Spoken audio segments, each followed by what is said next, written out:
আসসালামু আলাইকুম।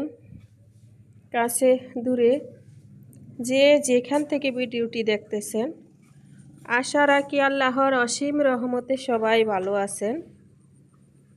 আলহামদুলিল্লাহ, আমরাও ভালো আছি। এই তো নতুন দিনে নতুন আরও একটা ভিডিও নিয়ে হাজির হয়ে গেলাম আপনাদের মাঝে। আজকের ভিডিওটা রান্নাঘর থেকে শুরু করেছি। রাতে যে থালাবাটিগুলা গুছিয়ে রাখছিলাম, ওগুলা একটু গুছিয়ে পরিষ্কার করে পানি জড়ানোর জন্য রাখছিলাম ব্যাকসেটটার ভিতরে। এখন একটু সরিয়ে নিলাম। আর এই তো সকাল থেকে আজকে আর কোনো ভিডিও ফুটেজ নেওয়া হয়নি ঘরের কোনো কাজের, কারণ শরীরটা বেশি ভালো না। এজন্য আমিও ডাক্তারের কাছে যাব আমার জায়ের সাথে। আর এই তো চিংড়ি মাছ। আর বাড়িতে কাজ করতে এসেছে। আসলে আমরা উঠেছি 2 মাসের মতো কাছাকাছি হয়ে গেছে, কিন্তু দরজার লকগুলা লাগানো হয় নাই। তো এই দরজার লক লাগাইবে, এই জন্য মিস্ত্রি আসছে বাসায়। তো মিস্ত্রিরা কাজ করতেছে। এই ফাঁকে আমি একটু ছাদে চলে আসলাম। বাইরে প্রচণ্ড বৃষ্টি। আমি যে আসছি কিন্তু বৃষ্টি পড়তেছে, চতুর সাইড অন্ধকার যে বুঝাই যাইতেছে। তো এই ছাদে কিছু সবজি দেখতেছি, তো ভাবছি যে একটু তুলে নেই। এগুলা নতুন বেগুন গাছ, এগুলা সবাই ফুলাইতেছে। আর পুরানো কয়টা গাছ আছে, এই যে ছোট্ট ছোট্ট বেগুন, এই বেগুনগুলা অনেক মজা। তো এই ছোট্ট ছোট্ট বেগুনগুলা তুলে নিব।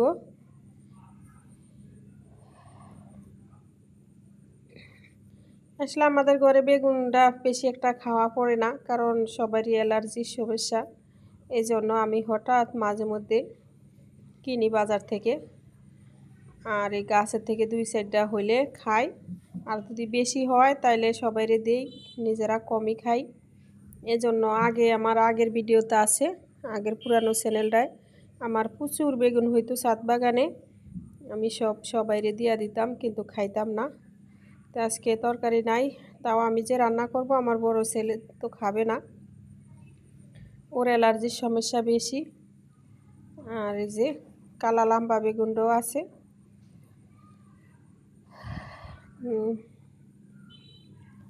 এখন অনেক বেগুন ধরছে, বৃষ্টি যেহেতু গাছে বৃষ্টি তো বৃষ্টির কারণে দেখা গেছে অনেক ফুলও নষ্ট হয়ে যায়, আবার হলো পোকা একটু আক্রমণ কম, কিন্তু বৃষ্টির পানিতে পচে যায়। আর এই যে দেখেন আমার বাড়ির চতুর সাইড সবুজে ঘেরা। আসলে বাড়ির চতুর সাইডে সবুজ আর সবুজ। এই সবুজগুলোর কারণ আছে, কারণ এইদিকে আমাদের এলাকায় বেশি সরকারি প্রজেক্টগুলো আছে অনেক বড় বড়, এজন্য। তো ছাদ থেকে নেমে এসে সব কিছু গুছগাছ করে রান্নায় চলে আসলাম। কি কি রান্না করি দেখতে থাকেন। দেখতে দেখতে যদি ভালোবাসা হয়ে যায়, একটা কমেন্ট করতে পারেন। আর যদি কোথাও কিছু অংশে আপনাদের একটুও ভালো লাগে, একটা লাইক দিয়েন প্লিজ ভাইয়া, পুরো একটা লাইক দিয়ে ভিডিওটা দেখেন। আর হলো যে নতুন প্রিয় ভাইয়া পুরো সাবস্ক্রাইব করে আমার পাশে থাকতে পারেন, আমাকে সাপোর্ট দিতে পারেন। আমি আপনাদেরকে সাপোর্ট দিব। আমরা এক অন্যকে সাপোর্ট না দিলে কেউ এগিয়ে যাব না। সবাইকে সাপোর্ট দেবার, একসাথে এগিয়ে যাব ইনশাআল্লাহ। আর প্রথমে আজকে কিছু কথা বলবো ভাবছিলাম, কিন্তু আমার মনে থাকে না। যদি বিশ্বাস করেন, মনে মনে ভাবি একরকম ভিডিওটা সাজাইবো, কিন্তু অন্যরকম হয়ে যায় সব সময়। তো আমার একদিনে হলো 16টা সাবস্ক্রাইব কেটে গেছে। তারপরে 2-3 ঘন্টার মতো ওয়াচ টাইম কেটে গেছে। আর হলো যে ভিউজে কেটে গেছে। কেন এটা হইলো আমি বুঝতে পারতেছি না। আর আমার চ্যানেলে একটা সাবস্ক্রাইবারও বাড়তেছে না, কিছুই বাড়তেছে না, ওয়াচ টাইম কিছুই বাড়তেছে না। কোথাও কি কোনো সমস্যা হইল কি না বুঝতে পারতেছি না। যেন কোনো প্রিয় আপুরা যদি জানেন আমাকে শেয়ার করবেন যে আমার কি কারণে ওয়াচ টাইম তারপরে সাবস্ক্রাইব কিছুই বাড়তেছে না। আজকে সারা দিনে কিছুই বাড়ে নাই।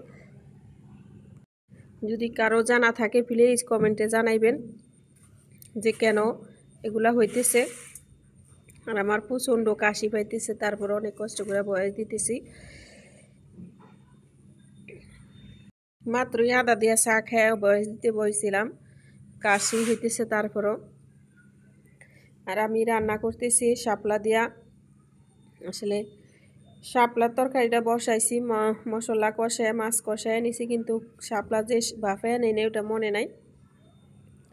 এখন আবার ওই পাতিলটা নামায় আবার শাপলাটা বাফায় নিতেছি। আমি জানি না ইদারিন আমার ব্রেনটে কোনো কাজ করতেছে না, মানে সব কিছু ভুলে যাইতেছি কেন জানি, বেশি রকম অনেক ভুলে যাইতেছি কথা, কোনো কাজ, সব কিছুই মানে কীরকম যে লাগতেছে বলতে পারতেছি না।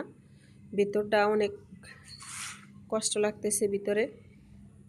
ডাক্তারের কাছে গেছিলাম, ডাক্তার ওষুধ দিছে, হয়তো আগামীকালের ভিডিওতে দেখবেন, শেয়ার করব।